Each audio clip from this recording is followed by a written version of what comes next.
Welcome, and thank you for joining us today for Home Healthcare. Got compliance? My name is Rachel Yanchis, and I'm a Vertical Marketing Specialist at Viventium.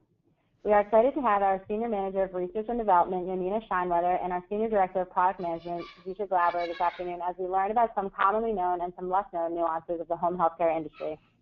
Before I hand this over to Yonina, I want you to know that we value your feedback from this session, and we look forward to sharing a few more insights that will help you grow your business successfully.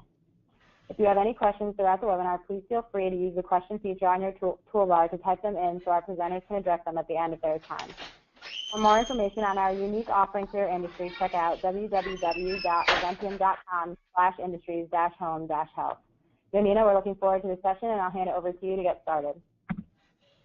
Thank you so much, Rachel. And again, welcome everyone to this afternoon's webinar, Home Healthcare Agencies Got Compliance? And that's really what we're going to be talking today about. 3 major areas of compliance for the home healthcare agency industry. A lot of misconceptions, a lot of lack of knowledge, and a lot of potential risk for penalties and liability that we're going to learn today about how to master it, how to try to avoid it, and how to do it the right way, and how Viventium is in it with you, guiding you to do it the right way.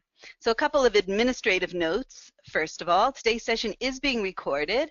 The recording will be available for registrants and participants afterwards. You'll be getting a link to it. Like Rachel said, I really welcome your questions as we go along. Those of you who have done webinars together with me in the past know that I always say that if you have a question, then probably other participants do as well. And not only will you be helping yourself by stopping me and getting me to pay attention to your question, but you'll be doing others a service also.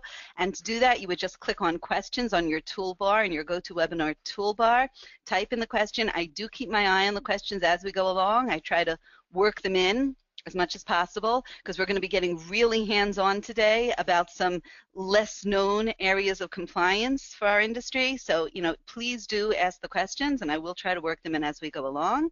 There's also a bonus handout that's attached to your presentation that is an explanation to employees of overtime calculation. We'll be talking about that. And finally, at the end, there's going to be a brief poll just to get your feedback. As Rachel said, we really do welcome it to help us improve our webinar training series. Now, when we talk about HHA, you know me, if you've been on webinars with me before, and if you haven't, you're going to get to know this. I get really excited because if I'm teaching a webinar about a different industry or different compliance areas where there are probably more well-known issues, more generally supported issues out there in the HCM industry community, it's exciting and it's nice to teach that. But when it comes to HHA, there are so many nuances. There are so many changes, and the regulation is so heavy because it's a reimbursed industry. There's a lot of government reimbursement when it comes to Medicaid programs. It's also a very, as you know, a very regulated industry. And what excites me, in addition to being able to share insight with you, what excites me is that the Viventium solutions, the solutions that we offer to our clients in the industry are unique. Meaning you can only get this here. So I really feel that we're providing something that is of value both in terms of the knowledge and in terms of the tools of what to do with the knowledge once you gain it. So let's just jump right in. And what I want to start with is a new development, which most of you are probably aware of. And that is regarding your CDPAP program. That's the Consumer Directed Personal Assistance Program. Not all HHAs participate as FIs, as fiscal intermediaries. Those of you who do are familiar with it. For those of you who don't, just in a nutshell, that is a program that's been going on for quite a while. The program is not new, but it allows the consumer, meaning the patient, to choose their own caregiver. And usually you're talking about patients who may be sensitive to who's caring for them. They may have a lot of preferences. If it could be a close relative, a child, a grandchild, a niece or nephew, a sister, a brother, that can greatly ease their care and the way they accept their care. And PAs, personal assistants that participate in this program actually are able to do more in terms of administering medical services such as injections, or you'll be able to tell me even better what types of things that home attendants can't do that PAs are allowed to do. So this is a program that's been around a long time that allows basically the patient to pick their own caregiver, and you, the HHA, you serve as the fiscal intermediary, meaning the reimbursement funding from Medicaid comes through you, and you are the intermediary that passes that on to the personal assistant. It might be the child of the elderly person that's receiving the care. Now, what's changing about CDPAP? Well, Department of Health announced that as of July 1st, actually, that was their first announcement. They like to do things like, kind of suddenly without too much discussion, a little bit like the Senate, But they announced that as of July 1st, all PAs in CDPAP programs will be subject to the New York State wage parity laws, just as regular employees of an agency. Now, of course, that's a big, big cost burden being placed on these programs. And the community was a bit up in arms about the sudden way that it was introduced mid-June.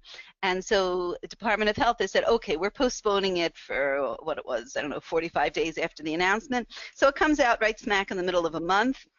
It comes out on October 13th, and that's when wage parity will take effect for your CDPAP program employees as well. Now, I want to point out here, and today's webinar is not really to focus on the nuances of this. I just couldn't resist because this is a new development. It's very important. All of you who run CDPAP programs, whether or not you know it, are really in a situation called being a joint employer. And being a joint employer is not a good thing to be. Meaning, who's really employing this PA? Is it you, the HHA? Or is it the elderly person whose house they work in? The answer really would be, and it's been found to be in courts, both. Now that puts you in a really funny situation, because that means you have employees for whom you've never interviewed, you've never trained. I mean, they may have undergone their regular PA training, but you're not responsible for choosing them and selecting them. You've never done presumably any type of a check, a credit check, a criminal check, anything that you might routinely do for your employees, because the consumer's picking them. They're saying, this is my daughter. I want my daughter to care for me. This is my grandson. This is my great nephew. I want them to be the one caring for me. And yet, you're the employer. So if there would be any type of liability situation arising, let's say someone came to visit the elderly person in their home, and that's not something that's under your care or supervision, and something would happen. Let's say the PA would assault the visitor or anything like that, or a fight would break out. You would be open to being sued as an employer for damage caused during the employment of one of your employees. And you might say, oh, but I didn't hire this person. The consumer told me it was her daughter. It was her, her grandson that's taking care of her. Why should I be able to be sued? But the reality is that, yes, you're a joint employer. You're deemed to be a joint employer, and you do have liability from all kinds of unknown risks. And experts in this field, legal experts, attorneys in this field, have told me that there is open risk, the potential here in terms of joint employment.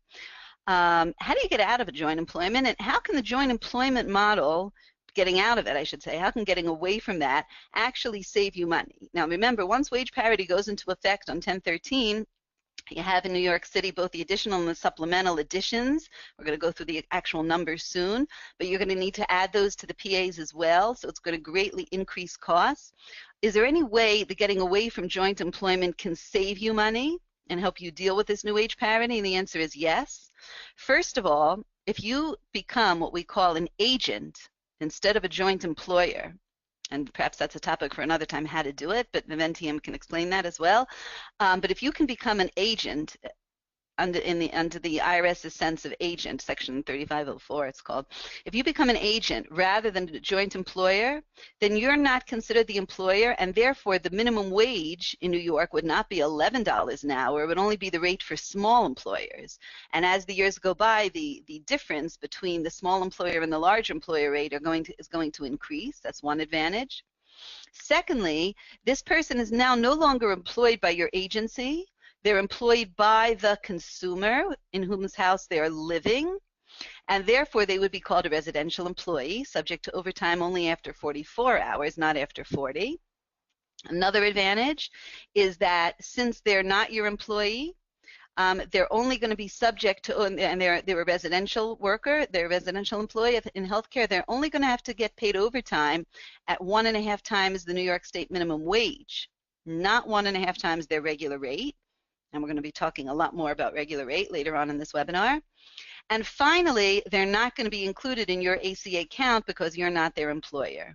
And there would just be a small company with one employee. The elderly person would be the employer, and so therefore there would not be any ACA insurance requirements. So that's like a little peek at this new development, and you may want to stay tuned because as the situation emerges and as various solutions may emerge, Viventium will be in touch with you about those. But I just wanted to, like I said, I couldn't resist mentioning that because, you know, I have the privilege to be speaking to so many home health care agencies right now in New York, and I do want to make sure that that's something that everybody is aware of.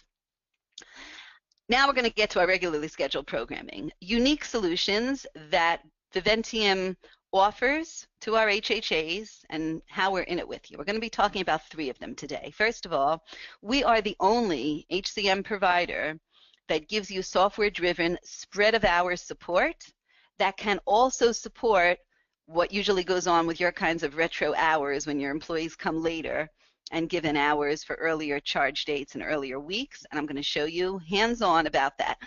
I'm doing a lot of talking right now, but soon we're going to see a lot of numbers. And a lot of our webinar today is going to be very hands-on, have your calculators handy, and we're going to actually step through and see what all of this spread of hours calculation is about.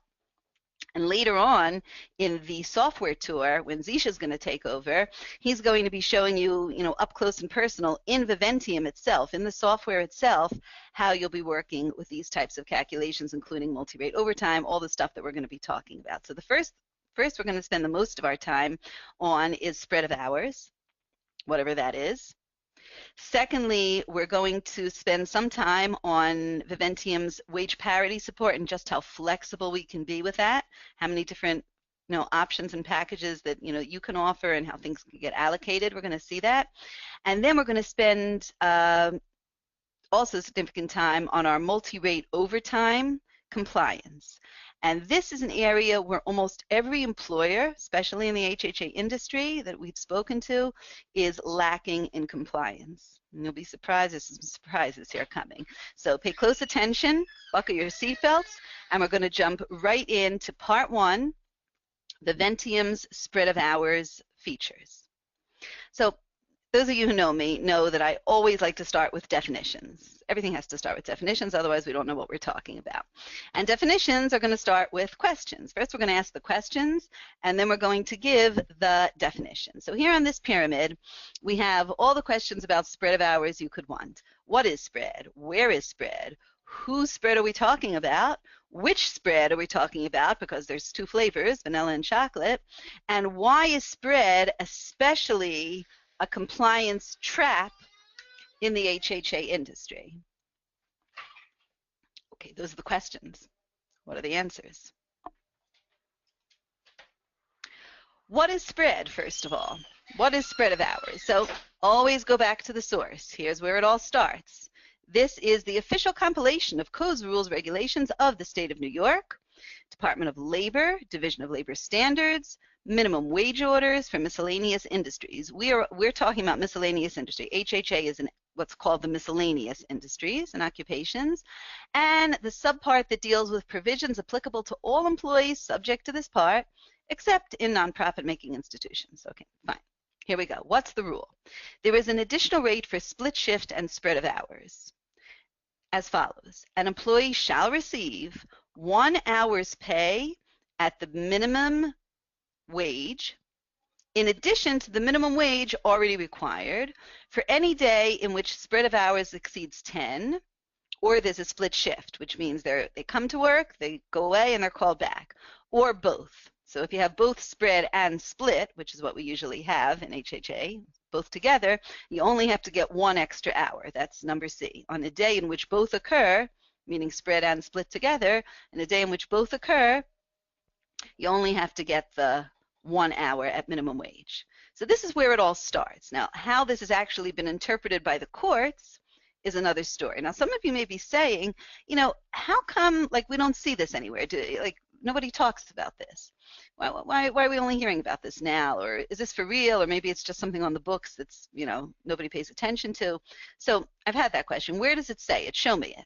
Well, go over to the wall where you should have your minimum wage posters hanging. If you don't, that's another problem. Talk to us about Viventium's poster service. But you need to, by law, you need to have your minimum wage posters displayed in a prominent location. Take a look at them. These are your miscellaneous industry employees poster, Department of Labor. Go down to the right-hand side in the second column, and there it is, as plain as day. Spread of hours. If your workday, this is talking to the employee, if your workday lasts longer than 10 hours, you may be entitled to extra daily pay. The daily rate is equal to 1 hour of pay at minimum wage. So that's where is spread. Next question. What if I didn't know about it? Like, does the Department of Labor really enforce these kinds of things? Well, the Department of Labor likes to catch you on little things. Like, how do we catch people in the mafia? We catch them on tax evasion, right? So how do you get somebody in a Department of Labor audit? What's one of the first things Department of Labor auditor may look for when they come in? They'll come and say, okay, let's see if you're in compliance with spread of hour. And if you say spread of what? Well, you should know I used to have a professor, a business law professor, who would look at us and cross the top of his glasses, and he would say, ignorance is no excuse. And that's exactly what an auditor is going to say. And they'll say, oh, you didn't know about this? Oh, we're sorry to hear that. What else don't you know about? What other important things in your books do we need to start looking for in terms of record retention, in terms of compliance with other labor laws? What is it you might also be ignorant of? And that's one thing you don't want to be in a labor audit. You don't want to say, oh, I didn't know, because then they're going to start combing you very, very carefully for everything that you didn't know. You want to know, and you want to be in compliance. So our next question is, who gets the spread? Whose spread are we talking about? Well, there are certain industries that are exempt. Not ours, but some of them. Building service, farming, nonprofit, they're exempt. They don't have to worry about it. But there are certain employees who are exempt. Anyone who's not subject to labor coverage, labor protection, meaning they're not, you don't have to pay them overtime and minimum wage. You also don't have to pay them spread. However, all of the employees that you have to pay spread of hours to, that you have to pay minimum wage to or overtime to, you also have to pay spread of hours to if it applies.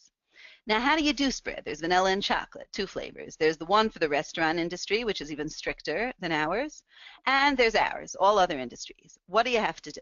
You have to pay them an extra hour at minimum wage for each spread day, whatever a spread day is. We'll define that in a minute. You have to pay them an extra hour unless, and it doesn't say this in the law, but the courts have interpreted it this way, unless their total pay for the week, including everything, bonuses, commissions, vacations, sick, all pay for the week is at least the minimum wage plus the spread. Okay, now we're going to see soon how that works with numbers, but there is an unless there, in which case you might not be, if you haven't been doing this, you might not be as out of compliance as you may be thinking right now. Now, why do I bring this up especially to the HHA industry? It applies to everyone in New York State. There are some other states that have spread laws too. California has something similar, but right now we're talking about New York State. Doesn't apply for work done in New Jersey. Why am I talking about HHA and spread specifically? Why is this especially important here? First of all, because we have shift work, because you have people coming in, doing a morning, doing an evening shift, either with the same client, a different client, spread strikes often. And also because you have retro hours, and clients may be giving in hours today for time worked 3 weeks ago, spread strikes silently. And we're going to see some examples of that silent striking of spread of hours. So that said, let's do a simple example where no spread is due, and I want you to follow me very carefully, and if you need to, take a calculator. Telma Shefa works 2 daily shifts at an hourly rate of $15 for Green Park, a large HHA in upstate New York. And here's her schedule. 8 a.m. to 12 noon. She works for Delilah Pecan in Ellenville. That's her patient that she cares for. And from 6 p.m. to 10 p.m., another 4-hour shift, she works for Beth Samish in Goshen, New York. Now notice here, does Telma work more than 10 hours a day? No, she works 4 hours in the morning, 4 hours in the evening. Only 8 hours a day. I thought we said spread of hours is only for 10 hours. Oh, so here's an important misconception you need to clear up. Spread of hours does not mean if the employee works more than 10 hours a day. Spread of hours means if the spread, if the interval between the first punch in for the day and the last punch out for the day, if that interval is more than 10 hours, then you're obligated to pay spread, even if they only worked an hour in the morning and an hour in the evening. What was Telma's punch in? 8 a.m. What was her punch out? 10 p.m. Is that more than 10 hours? Yes. That's a spread day. Now, how would the calculation go? So let's assume Telma worked 5 days on this schedule. And also keep in mind, Viventium will never, ever, ever add earnings to your employees unless you request the service. So you have to sign up for spread of hours. We will never touch your pay. We will pay what you tell us to pay. But if you're signed up for spread of hours, this is what Viventium will do to calculate Telma's weekly gross. Here it goes. First of all, we do how much is she going to go home with before any spread calculation. So she worked 8 hours a day, 5 days a week at a rate of $15 an hour. So that means if we knew nothing about spread, her gross would be $600 for the week. That's the first step. Now we have to compare that to what we call the spread calculation. The spread calculation says take her hours at minimum wage only. Well, where is she working? She's working in Goshen and in Ellenville, upstate. Yep, that's $9.70 an hour, 8 hours a day, 5 days a week. So at minimum wage, she would get $388. And add to that the spread. So how many spread days did she have? She had 5 spread days, an hour a day.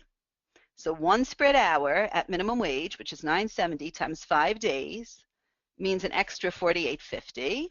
So the spread calculation would result in $436.50. Now, which is bigger?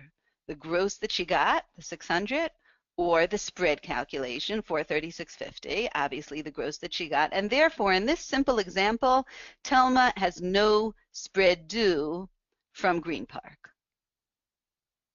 That's the simple example. Okay. Now, let's do another simple example, but this time with spread. Let's say Ms. Shefa works 2 daily shifts at an hourly rate, and she gets just slightly over minimum wage, $9.80. No wage parity to play here, or upstate, right? $9.80 for Green Park.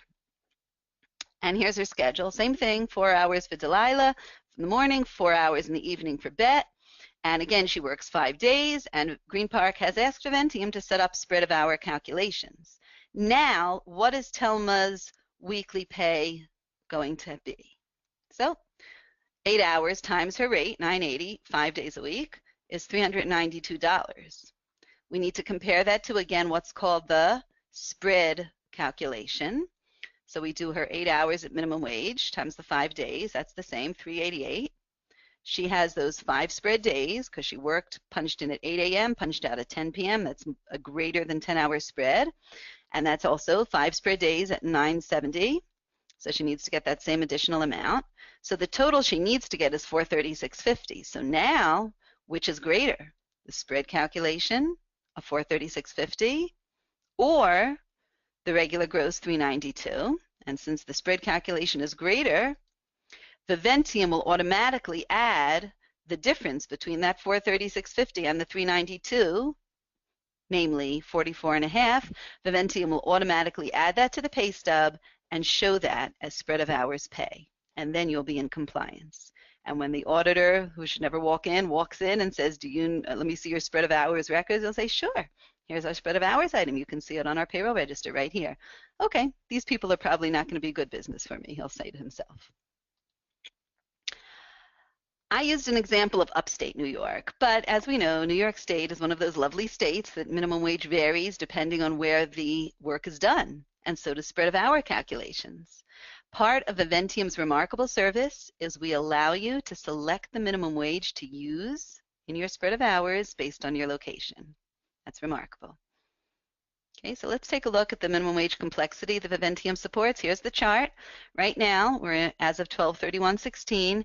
If you're large in New York City, it's $11. If you're small in New York City, it's $10.50. The counties around are $10, and all the way up, remainder of New York State is $9.70. Forget about fast food. That's not interesting. I just put that there to make the picture complete when we talk about minimum wage. Now, Let's do a comprehensive example. This example is, you really have to, put on your thinking caps for this one. It's going to take us 3 slides to get through it. We're going to do a comprehensive example. Another professor, I'm sharing with you about all my professors today, another professor, one of my tax professors, he used to give us final exams with one question on them. The question would be about a half a page, and it would be a story. It would be like, Dick and Jane got married on such and such a date, and then they bought a house, and then they sold the house, and then they had a child, and then they opened a business, and then they had a and it will be all the trials and tribulations of Dick and Jane. And the question at the bottom would be, discuss the tax implications of Dick and Jane's tax returns for the 5 years covered in this example. And we were expected to go through all the numbers and just, totally discuss. So basically, we're doing a Dick and Jane here. I'm going to be giving you an example that has a lot of different concepts all balled up into it. And all of this are things that you may be facing, and all of this are things that Viventium supports for you. So we're talking now about Tara Strauss. Tara Strauss works for the Milky Way Agency, large employer located in New York City. So right away, $11, $11, $11 should be flashing in our minds, right? Large employer in New York City. And her wage parity consists of one of the following, depending on which client she goes to. And this is already a remarkable Viventium feature. You can set up different wage parity packages for employees. If you'd like to have one package when they work in the city, and a different package with different benefits allocated in different ways when they work in the counties. You want to give them transit when they work in the county and health when they work in the city. It's up to you. That's fine. We can accommodate that. So when Ms. Strauss works in New York City, she gets her base rate of $11. She gets additional in the form of health benefits to the tune of $1.69 an hour. And supplemental, you give her in cash, $2.40. When she works in the counties, she gets a base of 10, and no cash. She gets her, her total supplemental of $3.22. Additional is blank, right? We all know, because there is no additional wage in the counties. And here is Tara's work schedule for the coming week. Monday, she went out to Massapequa. She did a Medicare case. Okay, first of all, it starts flashing in our head, no wage parity, no wage parity. All right, so we're just paying her at the minimum wage for the counties, $10 an hour. And she clocked in at 6 and out at 9, in at 6, out at 11. Did she work more than 10 hours that day? Nope, only worked 8 hours. Does she have spread of hours? By now, I hope you're all nodding your head yes, because she clocked in at 6 and she clocked out at 11 p.m. So there is a spread for July 31st, so that's going to be called a spread day. Next, then she comes back in closer. She's in Queens, works again a Medicare case. So she's just going to get her minimum wage for New York City at $11, no wage parity here. And she works for 8 hours from 12 noon to 8 p.m. Any spread on this day? No, we shall be shaking our heads no. That's not a spread day. By the way, spread has nothing to do with wage parity, and spread has nothing to do with the location the work is done as long as it's within New York State. Important point. August 2nd. Now she's in Brooklyn on a Medicaid case. Oh, so now we're on a wage parity case. What's her rate going to be? It's the $11 base plus the $2.40 of the supplemental benefits. So she's getting a cash wage of $13.40. Clocks in at 10 and works only 1 hour till 11. That's the entire day, obviously not a spread day. Okay, next day she's back out in Long Island. She goes to Lawrence on a private case, no wage parity. She gets her $10 minimum wage, in at 8, and she's there. She's in at 8 in the evening, and we're going to assume that you're not paying her as a live-in. She's not getting a 13-hour as a live-in. She's just getting her overnight hours, just for sake of simplicity. I'm making that assumption, and she leaves the morning of August 4th at 8 a.m. Okay. And the last, so is that a spread day or not a spread day? That's the question. She worked 12 hours. We would think it might be a spread day. We'll talk about that in a minute. And then on August 4th, be very careful with what's going to happen here. She's back in that same case in Lawrence on a private case, $10 an hour. She doesn't clock in again till 6 p.m. till 9 p.m., ostensibly not a spread day. But now let's watch the next slide. Spread day or not a spread day? July 31st, we said, yeah, that's clear, no-brainer. That's a spread day. Clock in at 6, clock in out 11. That's a spread day. August 1st, obviously not a spread day, 1 hour, or I'm sorry, 8 hours, but not 10 hours. Next day is the 1 hour, not a spread day. Now, August 3rd is not a spread day. Why not? because the definition of spread of wages, and again, we have to always go back to definitions, in New York state law, is if in a given day an employee works a spread, an interval of more than 10 hours, then you owe them. What did Tara work on August 3rd, on the day of August 3rd? A day means from midnight to midnight. She worked from 8 p.m. until 11:59 p.m. That was not a spread of 10 hours. And so therefore, 8/3 is not a spread day. However, 8/4, when she only worked 3 hours in the evening from 6 to 9, we might think there's no spread, is indeed a spread day. Why? Because what time did she start work on August 4th? She started work at 12 midnight. 12 midnight, 12:01 a.m. till 9 p.m. is more than 10 hours. This is supported by Viventium.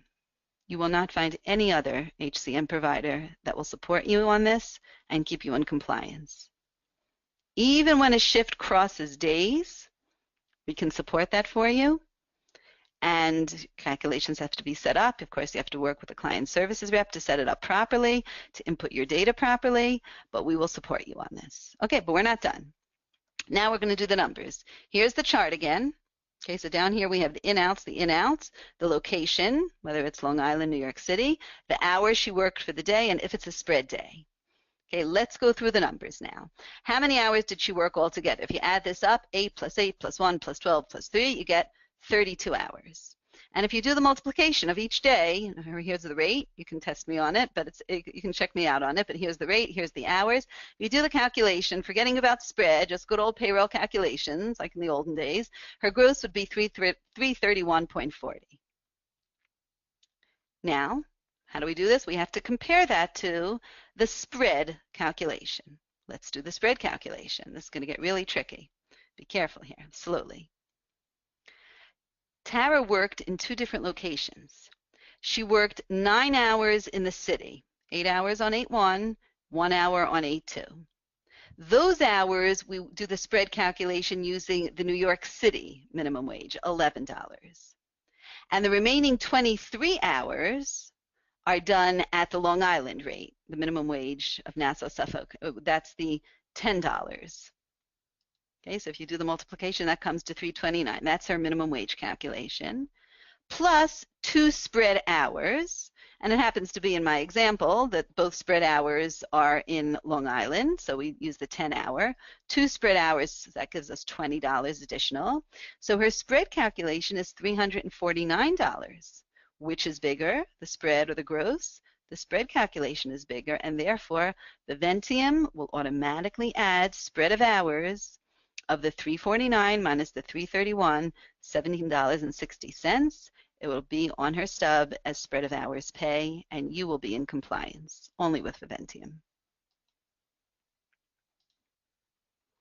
Couple of heads ups, just to keep this straight in our minds, as I've mentioned these points. Spread of hours uses minimum wage, not wage parity. Let's look back a second. Remember when she was paid $13.40 an hour? Over here on August 2nd. So that figures into her gross, of course, but when you do the spread, we don't look at that. Spread is based on minimum wage, not on wage parity. That's an important concept. Wage parity is Department of Health. Spread of hours is Department of Labor, and never the twain shall meet. Also, spread of hours applies even if there's no overtime for the week. Someone could work less than 40 hours a week, and you will be obligated to pay them spread if they had an interval, a spread interval, of more than 10 hours. Spread of hours may apply even if the employee works less than 10 hours a day. Again, we're not talking about hours per day. We're talking about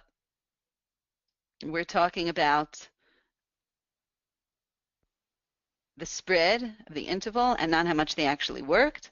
And as I mentioned at the beginning of this webinar, if you are in a joint employment model and you want to get out of it and instead become the alternative, which is called a Section 3504 agent, not for today, but just you know the option exists to become a 3504 agent, then you can save spread of hours costs, because then your spread of hours is going to be based on a lower minimum wage. on the minimum wage for a small employer in the city and not a large employer. And even though this year it's only a 50-cent difference, if we look at an hour, if we look at the minimum wage chart, we'll go back to that a second, just to make the point. Go back to the minimum wage chart up here.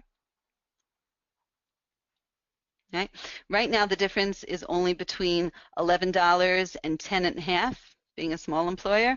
But as time goes by and the minimum wage difference gets more pronounced, for example, next year there's going to be a whole dollar between small employers and large employers. So it's definitely to your advantage to remain a small employer, meaning it's not you that's the employer, it's the patient that's the employer, and then the rate for spread of hours is also lower. So that's another head up about a way to save money on your spread of hours. We have a question here, a good question. It was my understanding that a spread of hours was based off of a shift, not a day. I am incorrect. That's the question is, I am incorrect, and yeah, the answer is you are incorrect. We saw the law, we were just there in the New York statute, and it works on a day, not a shift, meaning in one day if you're working a few different shifts and the spread from the first in to the first out is more than 10 hours, you're going to be subject to have to pay spread. A lot of misconceptions when it comes to spread of hours. And like I promised, I'm going to talk about spread and retro hours together. So let's do an example where somebody kind of tends to forget things. And we're going to talk about Amelia Bedelia, who is a home health aide for Peggy Parish Partners, a home health agency in upstate New York. I like picking on upstate New York, if you notice, because I like just avoiding getting wage parity, getting too complex here. It's complex enough. So I'm trying to just zoom in on one issue and not bring in too many multi-issues. In any case, Amelia cares for Mrs. Rogers 5 days a week from 9 to 3, not even an 8-hour day. She's paid $9.70 an hour. And for the week ended June 3rd, Amelia was paid $291 because she worked 30 hours. Great. Okay, 30 hours, paid at paid $291. That was her gross, and the week is over. But today, the end of July, she remembered, oh, Mrs. Rogers had called me to come back on June 1st from 8 to 11 p.m. since her family were all going out to some kind of a wedding. Okay, fine, retro hours, typical situation that you face. Amelia submits those hours, and Peggy's goes ahead like a good employer and pays her an extra $29. She had those 4 hours. Those extra 3 hours from 8 to 11, 3 hours, times $9.70. So she gets paid. She's paid $9.70 an hour. She gets her $29.10 on this week's check. Is Peggy good? Is Peggy in compliance with New York State DOL law? I think you all know by now the answer, no. Because spread of hours has struck silently. These are retro hours, and we tend not to even think about going back and redoing spread of hours, but we need to be in compliance, and this is what it would look like. The answer is no. Peggy's is not in compliance, because Peggy's forgot to pay spread of hours for June 1st. What happened on June 1st? Amelia Bedelia clocked in at 9, clocked out at 3, clocked in again at 8 p.m., and then clocked out at 11. From 9 to 11, she has a spread. Peggy forgot to pay spread of hours. But Viventium won't forget, because we automate your compliance. And as soon as you gave in those retro hours for the week ended 6/3, those extra 3 hours that she forgot for June 1st, we will automatically not only recalculate the amount due, but check, is there any spread due, and we will pay it as well, keeping you in compliance. Part 2, weathering wage parity. Well, wage parity, as we've did a little bit in our comprehensive example, depends on DAS, LAS, and TAS. It depends on the date of service. The rates used to change every March 31st. Now, at least they brought them into sync with the minimum wage, so it will change every December 31st, not January 1st. Minimum wage in New York changes December 31st. Don't get that wrong. So will the wage parity rates. It depends, of course, on the location of service, whether you're in the 5 boroughs of New York City or you're in Nassau, Suffolk, Westchester. And the type of service, Medicaid, Medicare, private, or CDPAP. As of now, private and CDPAP, Medicare are not covered. CDPAP will fall under wage parity coverage as of October 13th, for those of you who weren't here at the beginning of the webinar. And of course, it is covering the Medicaid cases. And these are charts that you're probably familiar with from your good old DAL letters that you get from the Department of Health outlining your rates. Viventium, aside from spread of hours, provides remarkable flexibility when it comes to wage parity calculations. We allow you to choose, and you can, if you'd like, you can even empower your own employees to choose the freedom of their mix of benefits. You can give the employee the right to choose the mix of benefits. We also give you the right, the ability to choose which benefits you want to reduce first. Meaning if for some reason an employee gets a higher cash wage for a particular case, and you want to reduce the benefits, you can tell us, let's say you want to give transit $1 per hour, health $2.50, and PTO at $59. That's how you're going to meet your 409 obligation. But you can tell us that I want to reduce it in the same order, meaning if they get over the $11 in cash wage, take it first off of transit, then off of health, then of PTO, or you can switch the order. So here's an example, giving you 5 days all worked in the city, all Medicaid cases, keeping it simple. And the rate keeps going up each day, right? So the first day they're paid the base minimum wage of $11, so they get their transit benefit of $1.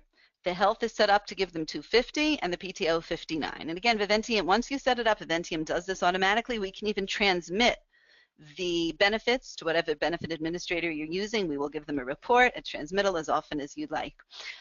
Second day, they get $12. That means we're going to reduce, and they're going to get $0. And again, you're picking this. You tell us which benefit comes off first. If they got an extra $1, it comes off the transit, but the health and PTO stays the same. Next day, the next case, again, another $1. So it gets reduced, and the health goes down now for today to $1.50 an hour. PTO stays the same. Yet another $1 on the next day. So your health goes down to $50. PTO stays the same. And finally, at the end, the health is totally off because I got another $1, and you're only left with 9 cents in PTO. And you can mix and match benefits and the rates, the orders that you want to reduce them. That's all available to you. Last topic I want to talk about are the 3 different flavors of overtime: retro, auto, and multi-rate. Well, retro, auto, and multi-rate, these used to be non-issues. We never used to talk about overtime, for those of you who have been in the industry long enough. But ever since that big cliffhanger that we had, remember that the end of 2015, you know, is the Department of Labor going to prevail? Are they not going to prevail? But yes, they've prevailed. The home health care aides are subject to the Federal Labor Standards Act, FLSA, which means, as we know, we have to pay them overtime. And retro, what happens when employees forget to give hours and all of a sudden they give you in old dates of service? Does that wreak havoc with your overtime calculations? Not with Viventium. We will support you on retro overtime. So here's just an example. We have an employee, Mr. Bach, an aide with Music to My Ears agency.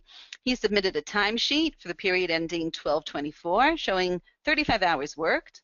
And then a while later, next year as a matter of fact, he reported 46 hours for the current week and an additional home visit that he'd forgotten to report of 7 hours back in December of 2016 because he was too busy practicing.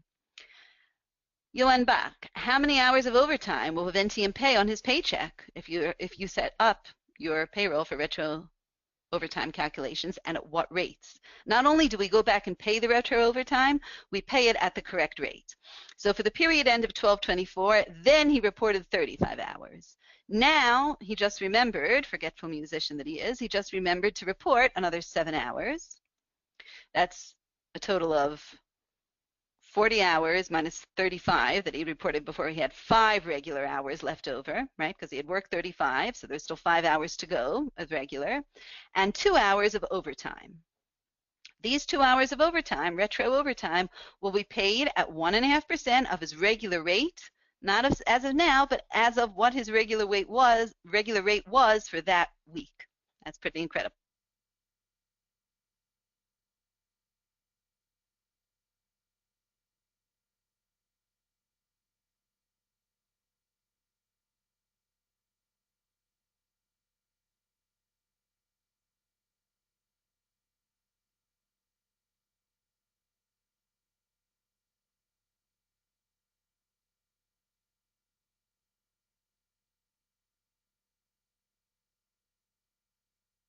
The old rate back then in 2016 when he worked. That's called retro. Then we also have auto overtime, automatic overtime. A lot of popular time and attendance packages, perhaps some of the ones that you use, only export total hours or at least daily hours. Viventium will allocate the hours appropriately between the regular and overtime based on your state wage and hour laws. So if you have to pay overtime after 40, we'll do it on 40. If you're an agent for your PAs and you want to do it after 44, we'll do it after 44. And we will also calculate double time or premium on the employee level, whatever your rules are. So by way of example, Nelson Baker is a home health care worker. Your TNA exported 45 hours for him. As a total lump sum, Viventium will automatically pay 40 at his regular and 5 at his overtime rate. Another example, Eleanor Davis, you give her double time for hours in excess of 45, and your TNA exported 47 hours for her this week. We will automatically pay 40 hours at Eleanor's regular rate, 5 at her overtime rate, and 2 at her double time rate, because that's what you've told us to do when you've set it up. And now we come to the last topic before I turn the floor over to Zishe to present to you how this all happens in Viventium. The last topic is multi-rate overtime. And to understand multi-rate overtime, you need to know 2 essential laws. First of all, FLSA says that overtime is paid at least 1.5 times the regular rate, whatever that animal is. Some animal called a regular rate, it's paid at 1.5 times that regular rate. And New York State has a law, the Wage Theft Prevention Act, WTPA, great name for a law, wage theft prevention, but yeah, there is such a law. And it says that for each week an employee works, on their stub, you must say both the hours they worked for regular and overtime and the rate they earned, both for regular and overtime. You have to disclose both the regular and the overtime rates. And there are penalties, high penalties involved if you don't comply. What are the most common mistakes that we see our clients making? Either they calculate overtime a time and a half of the rate on the days the overtime hours were worked. Okay, I hope nobody on this webinar is doing that. That's more elementary level mistake. You know, it's okay. This day the employee worked overtime, so I'm going to get overtime a time and a half of my rate for that day. No, that's not right. Or doing a weighted average of rates and paying overtime only at weighted average. And you're all looking at each other and saying, well, what's Yonina saying? Aren't you supposed to do a weighted average? We'll see in a minute. And thirdly, almost everyone is out of compliance on this, and you know, we will be able to fix that for you. And that's not disclosing the regular rate for overtime hours on the pay stub.